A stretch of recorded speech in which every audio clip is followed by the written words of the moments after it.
संगीता राजू नागपूर आहे, राहणार अहमदनगर. मी ते रुद्र आयुर्वेदिक सेंटरमध्ये 2 महिन्यापासून येते. म्हणजे 2 महिन्यात मी एकदा ते दोनच तरी वेळ आहे माझी आता यायची. मला पाठीत कमरेत खूप दुखत होतं, मला वागता सुद्धा येत नव्हतं. पण इथे आल्यापासून मी पहिल्यांदा ट्रीटमेंट घेतली तर मला पूर्ण म्हणजे बराचसा फरक पडला. आज मी परत सेकंड टाइम आलेली आहे, पण मला बराच फरक पडलाय. आता गुडघा वगैरे थोडं दुखत होता माझा, पण मला आता एकदम रिलॅक्स वाटतंय. तुम्ही पण एकदा अवश्य भेट द्या इथे. एकदा दोनदा येऊन ट्रीटमेंट घेतली तर खूपच म्हणजे पूर्णपणे फरक पडतो.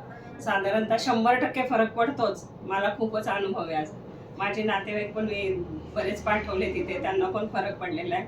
तुम्ही पण अवश्य भेट द्या. आणि इथला स्टाफ पण चांगला आहे. इथल्या मावशी, त्या ताई, बाबा, सर सगळेच खूप छान म्हणजे ट्रीटमेंट देतात एकदम. तर तुम्ही नक्कीच या, अवश्य या. थँक्यू.